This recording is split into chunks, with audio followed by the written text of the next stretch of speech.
Welcome to Sun Coaches Podcast, and today we have a newly named head coach who has just taken over at Dodge County High School, Coach Phillip Brown. Thanks for being on with us. I appreciate you having me. Coach is originally from Homa, Louisiana. So, Coach, tell us a little bit about, growing up there and where you went to school, what you did, and how you ended up where you are. Well, so grew up in Homa. If you don't know about Homa, it's about 50 miles south of New Orleans. Many people that aren't from Louisiana really don't think you can go south of New Orleans. I was about to ask that. I thought if you were south of there, you were in the water. Yeah, well, that's kind of where we're at. We're surrounded by swamps and marsh areas, so you're pretty much down there in the water. It's not out of the ordinary to be driving down the road and see an alligator cross the road. So yeah, but man, growing up there, it's kind of got my love for coaching from watching my grandfather. My grandfather was a high school and junior college basketball coach, and that's kind of where it began for me. A lot of kids growing up said they wanted to be playing the NFL, playing the MLB. I wanted to coach. I kind of knew that. And just watching him and growing up in that area, I was a huge Saints fan and LSU Tiger fan, and was fortunate enough to go to a lot of games and see those games. And growing up there too, we had good high school football in that area. Great players come out of that part of the state and went on to do some great things. So I was able to, be around the sport. And, even though my grandfather coached basketball, I just, I kind of, I followed him and saw the passion that he coached with and just some of the cool things that come along with coaching. And I just wanted to jump in right away. So that's kind of where I got it developed and then, played high school ball.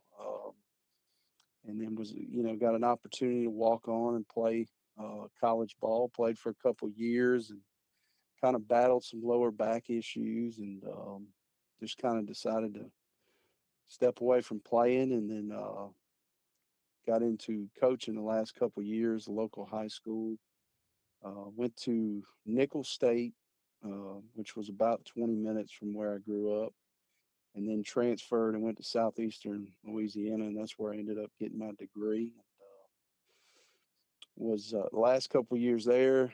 Had a coach in that area. It was a little small school called LaRondre High Schools. Coach Sammy Messina gave me my first opportunity to volunteer and become a student assistant. And man, after that, it was on, and that was back in 2007. So since then, I've been in it, coaching high school ball.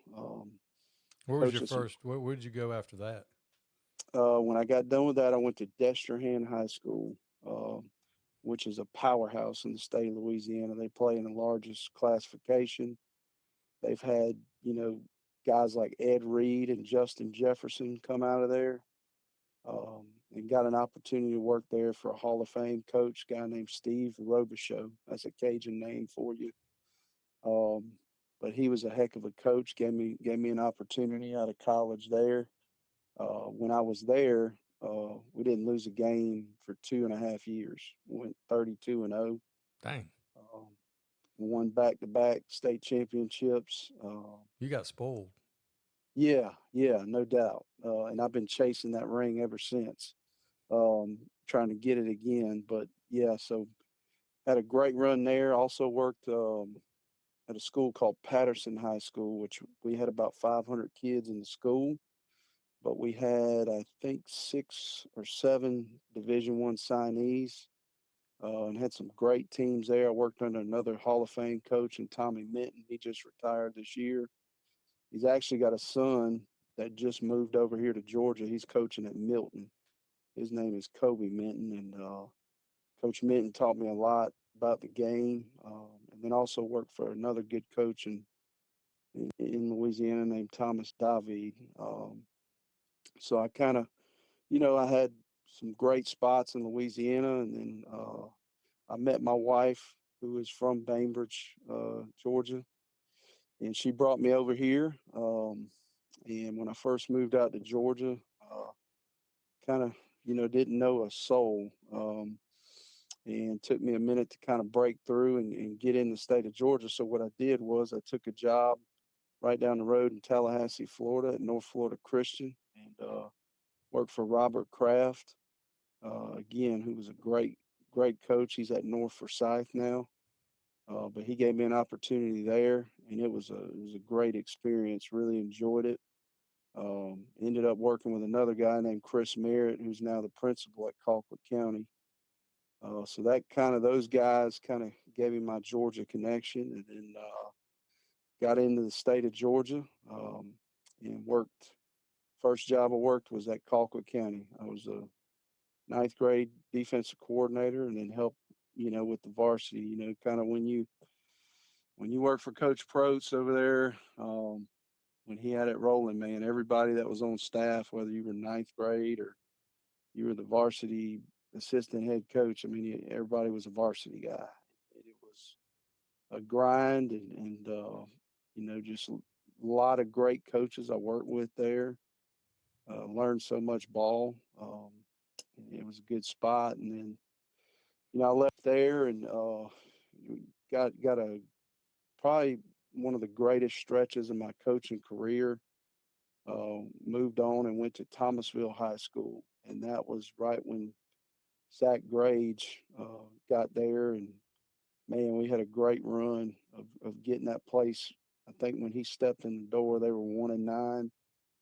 In my last year there, we lost to Dublin in the semifinals, and then I think 2 years after that, Zach ended up getting him in the state championship. But he's one of my best friends in this profession. He's an unbelievable coach. I learned a ton from him. And then just our staff there was phenomenal. You just talk about great guys. We had so many good coaches on that staff that are different places now. You talk about, Coach DeLay's now the head coach at Thomasville. He was on the staff there with us. Coach C.J. Easterly, who's, in my opinion, one of the best offensive line coaches in the state of Georgia. He's at Warner Robins. Just had a lot of great guys on that staff that are moved on and done great things with their career. It was a heck of a Uh, region too. I was at Early County at the time, oh yeah, and yeah. you had Just battles every week. Early, Thomasville, Fitzgerald, Cook. I mean, Yep. better And have then your helmet strapped on when you got ready for yeah. Brooks County. I mean, and y'all had to play Thomas County Central. Oh yeah. That was a And gonna happen game. yeah, I mean Brooks County. You play those guys, they get after it. But TCC, to have them, and you had Cairo as a natural rival game. Right. And look, the expectations were you better beat those two teams. I remember that last year we went to the semifinals. We were real young, and we started the year 2-4. And man, I'm gonna tell you what now. Um, we were nervous. Like we thought we were gonna get the axe. We're starting 2-4, and then once we hit region play, we just started rolling. And Yeah, I because think then we people don't won. care how many A's you got in front of it. They No, expect you to beat K Row and yes, beat sir. beat Brooks and beat Thomas County Central. Yep. And but at the same time, working in a place like that, it's cliche, but you hear Kirby say pressure is a privilege, and it is because it matters to those people, and they're going to do everything they can do to help you be successful and support and everything. So, man, we played some great games in that Rose City Classic, just playing right down the street, playing Thomas County Central, Cairo games, and then you hit that region. I mean, you got Brooks County, you got Early, you got Fitzgerald.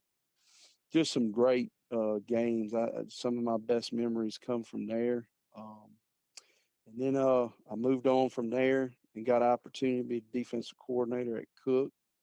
Um, had great people at Cook that gave me the opportunity. Really enjoyed it. Spent 2 years there. A lot of the kids that were on that Cook team that was really good this year.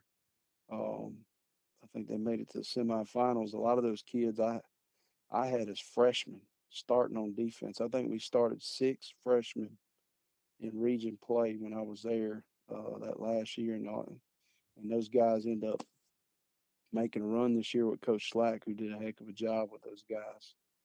Um, and then from there, I went to Valdosta, which, man, what an awesome experience. Coach Shelton Felton, he gave me the opportunity, and he's one of the best ones I've worked with. He taught me a lot. Forever thankful to have that time with him and that coaching staff. You want to talk, just guys that are top notch guys on that staff. I work with so many of them. Coach Buckhannon, we call him Coach Buck. He was defense coordinator at Colquitt when they won those state championships, and then he's coached in college. He's back in Alabama. Learned a lot of ball from him. You got Coach Gowan, who you had on last week. Phenomenal coach, very good offensive line coach. Um, he's knocking on the door being a head coach. And then guys like Coach McCurdy, who runs the strength program over there, and is a defensive coordinator, does a great job. Just a lot of great coaches. I mean, I go on and on about the assistant coaches I've worked with and the head coaches. I mean, I've been very blessed to work with some great guys, and really that is what has helped me and propelled me into the spot I'm in now, which is the head football coach here at Dodge. And just excited to be here at Dodge. Dr. Long, the superintendent, and the principal at the time, Dr. Greer, who gave me the opportunity to come here. They believed in me, believed in my vision for this program, and just really excited to be here. The kids here have been very, very good at responding to what I put in place, and they're just working their tails off every day um, as we get closer and closer to the season. So, really excited to be here at Dodge. The support from the community has been great. Our touchdown club has been awesome.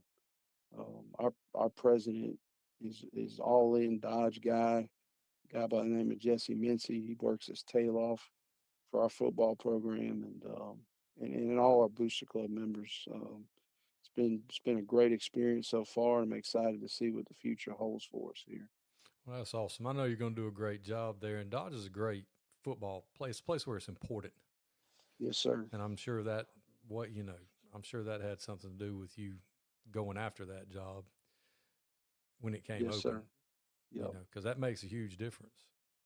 Yeah, yeah, no doubt. What really attracted me to this place was I keep referring back to that year, that my last year at Thomasville, but we uh we played Dodge in the first round that season, and man, they gave us everything we could handle. I think we ended up walking out there with like a 2 or 3 point victory.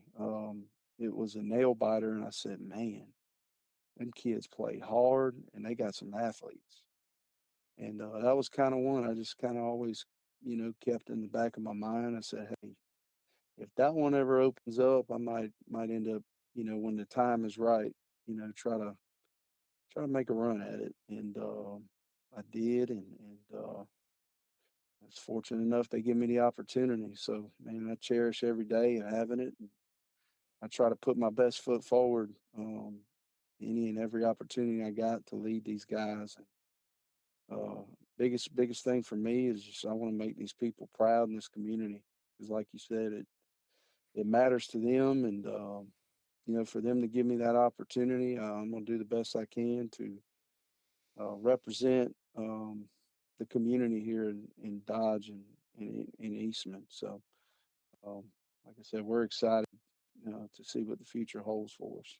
Well, let's talk about first head coaching job. You come in. So what's it like? What are you trying to do right now?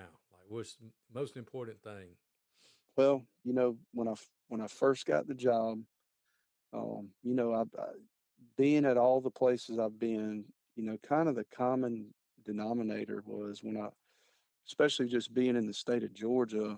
I started out working for Coach Prost at Colquitt, and kind of you look at the places I've been.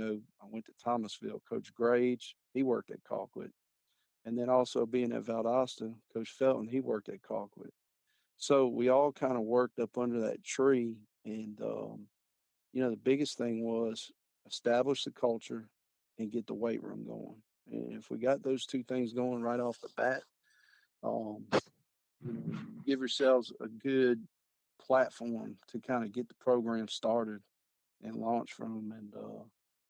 And that was my biggest thing. I said, hey, I got to get a great plan for the weight room, and we got to figure out. I studied when I was announced. It was right before Christmas, and kind of what I did was every day I watched film, but it wasn't all about X's and O's. I just kind of wanted to see how the kids were, how they reacted to things, and I'd call different people that were connected with the program, and just talk to them and kind of get a feel for how it was. And everybody's got their own, um, I guess things that they live by within their program. And for me, I didn't like just steal one from somebody. I wanted to really look at it and personalize it to the group that I had. And just looking back on it, we were built. Um, I had to build this place on five things, and it's the five things that I believe the most in what's going to help us get where we need to go and be successful. Number one, it was hard work for us. If you wake up in Eastman, when I first took the job, I lived in an apartment. It was like in the middle of town. And I'm an early riser. I get up at 5 o'clock and I just get in the office, and that's when I feel like I can do my best work and I'm unbothered. Nobody's around. And when I was waking up in the morning and going out to my car, it'd be 5:30, 6 o'clock, and there would be a ton of people on the road going to work. And these people here are blue collar, like they hard workers. And I felt like that had to be the number one thing that we hang our hats on. So number one, it was hard work. Um, and then, you know, number two was energy. Working for Coach Grage and Coach Felton, that was one thing. We always preach that to our kids was, hey, we got to have great energy. Like anytime we step in the building, anytime we're on the practice field, that's what's got to be a separating factor for us. Um, and sometimes, you don't feel like having that great energy, but sometimes you got to fake it till you make it. That's right. You always want to have positive energy. So that was number two. Anytime you come into a place where you weren't very successful, they're going to lack energy. So we got to build that energy up. And then number three was accountability. Just didn't seem that the kids didn't have much of that. Um, just coming in and felt like we needed to establish that and hold these kids accountable.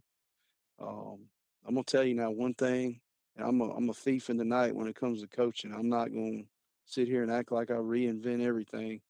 I went and met with three schools in the off season. One was Fitzgerald, two was Perry, and three was Warner Robins, because all three of those programs are very successful. And I wanted to find out what they were doing. One thing I stole from Coach Pruitt was accountability teams, and man, it's worked wonders for us.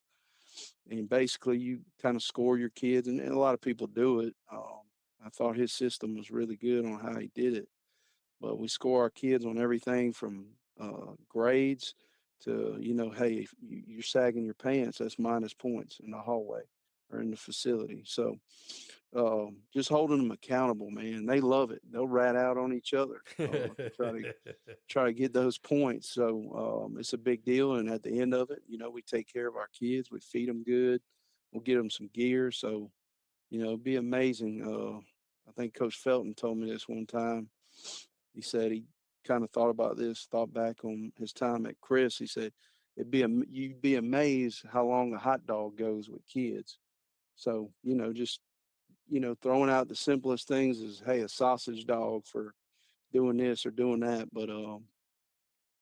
But back to kind of our pillars, so accountability. And then the fourth thing was resilience. Man, if you looked at Dodge this past season, there were so many games. It wasn't like they just got blown out by everybody. And they just couldn't close the deal. So I got to teach these guys how to be resilient, and we just train that in the weight room from the get go. We want to train them to be fast, physical, and detailed in everything we do. And we train them to be fast, and how we move in the weight room is constant movement. We don't sit down. We don't take breaks. We train physicality within the racks. How we lift and doing that, and then detailed. If you walk in our weight room, every rack looks the same. Every weight is in a certain spot, is turned a certain way. So those details carry over into when you get on the field. If you're supposed to block down on the three technique and you go up to the next level and we leave that three technique open, well, that's as simple as a guy not putting a 5 pound plate and putting it on a 10 pound rack when it's supposed to be on a 5 pound rack. So just teaching those details. Um, and that's how we develop our resilience. And then the last one is team. You know, I had a lot of guys that are all about them. When I first came in, I'm starting to get them slowly but surely buying into that team concept. And we just do different things, especially those accountability teams help that out. You take a group of guys, 4 or 5 guys, and hey, Johnny ain't doing what he's supposed to in the classroom. He cost us 40 points this week. Well, we got to get on him and hold him accountable as a team, call him out, and figure out what we need to do to fix that. So, just kind of trying to do all those things and take our culture and establish it. And the weight room's a big part of it. So that's kind of what we've done, getting here, moving forward here in the springtime. You know, got coaches coming in, but you know how it is when you come into a spring situation where you take a new job. Some coaches you can't get them here till after the year and different things. So we're going to take the approach of, hey, we scheduled 2 scrimmages in the fall, so we're going to take spring and kind of use it maybe just as a pure install, where we're just going to go out there. We're going to get on the board. We're going to watch a little film. We're going to teach, and then maybe walk through it. And then once we get everybody in here, we can get in the summertime and get rocking and rolling. I think for us, it sets up really good because we have a bye the first week of the season, so we can play back-to-back scrimmage games and then get that bye going into the season. So, but man, it's been a whirlwind with taking this job, um, moving my family up here in January. But I talked to a bunch of coaches and they all told me do it. Just rip the band-aid off. It's better for your family. They're going to adjust quicker. And to my family's credit, we've been through some adversity since we moved up here. But I'm going to tell you now, I'm just so proud of my kids. Um, like there's been no complaint from them. They've just went with it and adjusted. And, big deal what for us was probably a month after I took the job, my mother passed away unexpectedly. Mm. And my kids were very close to her as well as me. Um, she, was in good health, and just unexpected happened. She had just come to visit us, and it was tough. But you look at it, and we as a family, we all knew, hey, God needed her more than we did here, and just trying to get that adjusted, and trying to get a program going. So we've battled some adversity, but at the same time, you know, I've kept my head down and just kept working. But man, to have that first job and to do it's been great. Now I'll tell you this. Um, I'm also the athletic director. So like the month of January is a great month to come in and be a head football coach. It's a tough month when you're an athletic director, because especially when it's your first time, because you're taking on all these spring sports that are starting up, and I'm just trying to meet the coaches and know who they are. Yeah, Um, yeah. so it's been a whirlwind, but now it's kind of settling down a little bit, and now I can just breathe a little bit. So it's been good, man. Dodge has been so good to me and my family. here so far. So we're really excited to see what the future is going to hold for us. So you've established culture, you got the weight room going. Hiring coaches has got to be the next. Yeah, And yeah, yeah. that's everybody's going through that right now. And I know you've Oh got yeah. your initial guys in, but you're still looking. Yep. Yeah. Isn't that fun being a head Oh coach? yeah. That's the best part there of it all. No, it's tough. I called a bunch of different guys that are head coaches, and just I always pick their brains and talk to them. And I think that's everybody's biggest gripe and complaint, man, is just Well, trying to it's a match slots with people yeah, and that's yeah. quality people, you Yep. know. Yep. And that's the number one thing I look for when coaching, man, is just good people. It's good people. I want good people around my kids, and I got to be able to, work with you. We ain't got to be best friends, but at the end of the day, we got to agree on what's right and what's wrong. And yeah, that's the biggest thing is just finding good people to surround yourself with. And the biggest thing for me is I'm not looking for, Coach Felton taught me this, and Coach Grage is like, don't just look for guys that are going to be yes men. You don't want to be the smartest guy in the room. You want to surround yourself with guys that push you to be better and give you new ideas. And that was which was so great working for those guys. And a lot of people from the outside looking in um, see them as head coaches at pretty historic programs, big programs, and think like those guys are just dictatorship. Not far from it. And they were so open in staff meetings, like and would actually take your ideas and use them, and would give you a lot of responsibility within the program. And that's what those guys taught me was, hey, always surround yourself with good people. Surround yourself with guys that are smarter than you, and allow your coaches to coach.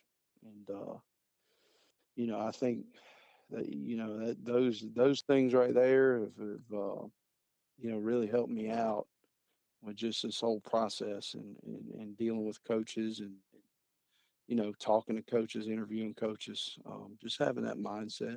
So it's been good though. It's a new challenge every day, and that's what I look forward to. It's exciting, at the same time.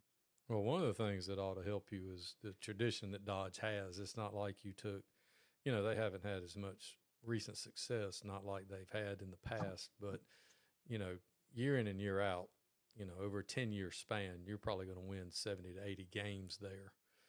You're going to win 7, 8 games a year on average, Yeah, at least, traditionally. So, it's an attractive.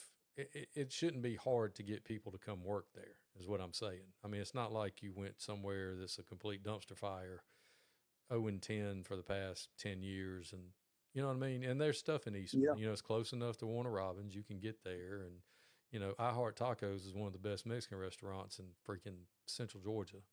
Oh yeah, yeah. Shameless That's plug. correct. I mean, I love that No, place. We yeah, drive from it's Hawkinsville there once a week to eat. And yep, they got another Mexican restaurant over there going toward Wrightsfield. It's good too. yep, They've yeah. got some stuff there. You got a Walmart.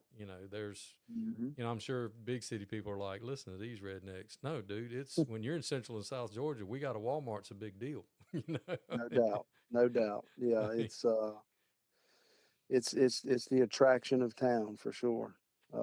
Having that Walmart there, but yeah, it's you got a you know, I hospital. I mean, yeah, you got you a hospital. You don't have to drive 30 minutes to get to one of those. So one of the guys I play golf with on the weekends, Dr. Rosenbaum. He's an orthopedic surgeon. He works out of the hospital in Eastman, hmm, and yeah, so I mean, you've got people there, you've got support, you've got some money there, you've got you've got the Ryan Mafia out there that they'll take care of you, and yeah. it's just a good place.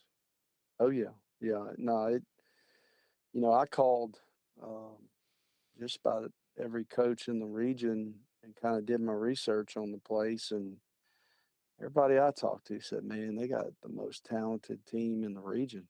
It's like, you just got to kind of figure out once you get in there, what you need to fix culturally or whatever, and you can get it going because the pieces are in place. And I really believe that. Uh, you know, I can't remember who I heard say it. It might have been on a podcast or something, but um, when you got players and you got support, um, that's always a recipe for success.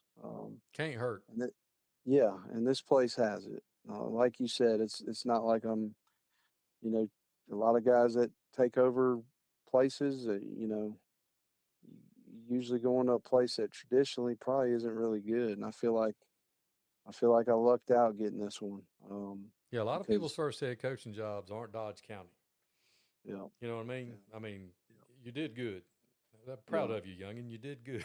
I mean, yeah, some people their first head coaching jobs are like, oh my gosh, but I mean that's what you know that's what they've had to do. But you've worked your way up and been in places and put yourself in places and worked to a point where you've been on great staffs and at great programs and proven yourself to where you merit a better first gig than the average yeah, everyday guy. no doubt. That's if I could give advice to guys that are you know coaching and aspire to being a head coach, man, it's like just be where your feet are. I know you hear that a lot, but it I mean, if you really follow that, you will be successful. I'm not a guy that talks a lot. You're not going to see me doing a whole lot, but I'm going to work my butt off. I know that. And, if you do that, I think that'll speak enough for itself. There's a lot of people in this state, they make phone calls. They're going to do their diligence on people. And, people are going to be honest at the end of the day, because they're putting their reputation on the line. And, if you can put something out there that's really, really good, you work your tail off, you got good rapport with the kids, eventually you're going to get an opportunity. I mean, this ain't the first head coaching job I applied for. I applied and interviewed for many jobs and didn't get them. But hey, I was thankful for the opportunity that I got to even interview, because it taught me a lot and it helped me out for this opportunity I got. So, Oh yeah, it's good you know, practice. I mean, I encourage everybody if they're aspiring head coaches, go interview. I don't care if it's at the worst, you know, job on the board. Go because every one of them is different, yep, and you need to learn. And plus, your name gets out there. Administrators talk, and you might not be a fit at school A, but school B, they might go, hey, y'all might need to take a look at this guy. And then you kind of learn the way interviews work and you're more comfortable the next time, or and you kind of learn, is it a committee interview, is it a 2-on-1, is it a whatever, and you learn about the first interview, the second interview, down to three, that kind of thing. And to me that's important, and the only way you learn to do that is to go do it, mm-hmm, because they don't yep, teach us that stuff. That's nah, not something that we learn how to do, and it's not anything you can simulate. It's not anything you can set up and practice, or anything like that. I mean, yeah, we can sit around and go, hey, they're going to ask you questions about this, make sure you have an answer. I mean, yeah, we can yep, kind of set each other up for that, but as far as like the actual environment and setup of what it's going to be like, there's only one way for you to experience it, and that's to experience yep. And that's a great thing about like coaching in this state. I've coached in 3 states. All of them have their own characteristics, but the great thing about the state of Georgia is this: there's a lot of coaches in the state who, if you if you reach out to them, they're gonna spend the time to talk to you and give you something to help you. Um, and that's what I've always kind of had that mindset. Like, hey, like I said earlier, I'm not the smartest guy, and I always like to talk to people, and that's definitely helped me in this process. Just reaching out to different guys that have been in the position, and just gaining ideas. Shoot, anytime I have opportunity, I called a guy today just to get a reference on a guy, and I said, "Hey, this is my first coaching opportunity. Give me some advice." And he just shot away. And so if you're a guy who again is trying to get in this position, don't be afraid to reach out to guys, because more times than not, there's a whole bunch of guys in this state that are willing to help other coaches. There's not a lot of, there's some out there that are ego driven and just ain't gonna do it. But for the most part, most of the guys in this state do a really good job and are willing to help people out. So, I mean, I came into this state as an outsider, didn't know a soul, and man, kind of worked my way up, and God put me here in Eastman. So, you know, it's crazy where the game of football has taken me. That's for sure. From Homa, Louisiana to Eastman, Georgia. That's right. And I mean, that's one thing I will say. I'm proud of, being part of the Georgia fraternity of coaches. And, I've gotten through working the Nike clinics and speaking at these other places of seeing, how other states operate. And Hmm. I'm biased, obviously, but I'm proud of the fact that we do a fairly decent job of looking out for each other. And people say it's hard to get in, but I really don't think so. I mean, if you're a good dude and you work, we'll look after you and we let you in, and we'll do anything in the world for you, and we'll do anything in the world to help you. That's And right. when people like me, at the end of most of the podcasts, I say, Coach, if there's anything in the world I can do to help you, I actually mean it. If you Yep. if you call me and say, "Hey, I need a guy," I'll do my dead level best to find you one. Or if you need, you break down on the side of the road and you're close by, I mean, I'll come get you. It Yeah. doesn't matter. Yep. If you're within a driving distance, I'll do what I can to help you out. Or if you know, hey, I need a phone number. I mean, little, even if it's the littlest thing like that, but and I learned that was a learned behavior from older coaches. That's the Yep. way we were taught to be. If you can help somebody, help them. Now on Friday nights, I'm gonna try to cave your head in, No doubt. but when we're not doing that, we're gonna cut up together and hang out and have a good time and look after each other, because that's the way most of us older guys, or middle-aged guys, that's how we were raised, that's the way it's supposed to be. And Yep. it's just good to hear that somebody that came from out of state feels that we're that some guys are still that way. I know you mentioned going to Perry, and you know Coach Smith is one of the best Oh man, he's people. awesome. I mean, he's Yep. just a good human, Yep.